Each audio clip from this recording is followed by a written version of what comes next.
It'd been a long time since I'd seen Sin City. Almost 10 years. A lot can change in that amount of time. A man can change. Not Robert Rodriguez, though. He's kind of doing the same stuff.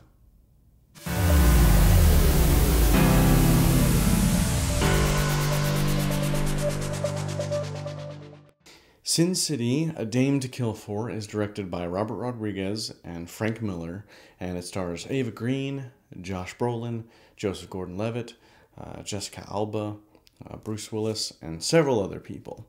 This movie is basically a compilation of stories from Frank Miller's graphic novel, much like the last film. For starters, this film looks amazing. They still have the same visual style as the original, and they do it well. It's just awesome to see that back on the screen again. And the way that they use it by building these scenes around these characters is just really striking and wonderful to watch.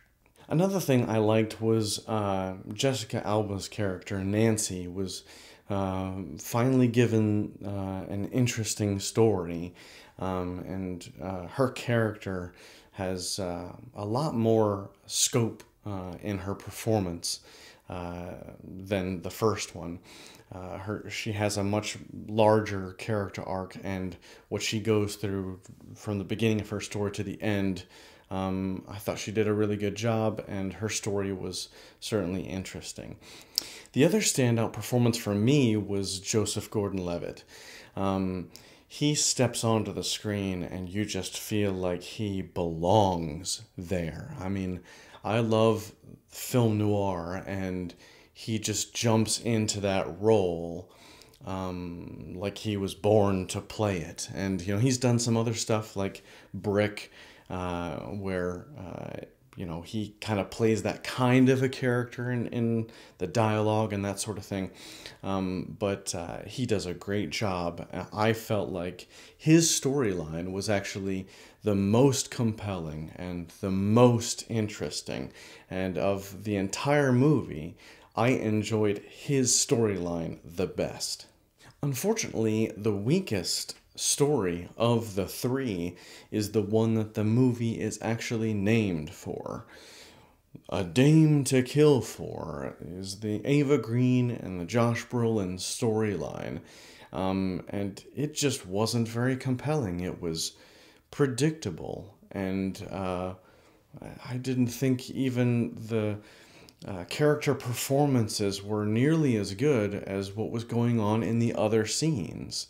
The Christopher Maloney and Jeremy Piven characters just didn't really make a whole lot of sense to me. It seemed initially that they might be going somewhere with it, and then all of a sudden it just, boom, it just didn't make any sense anymore, and I was left wondering, okay, why are we watching that?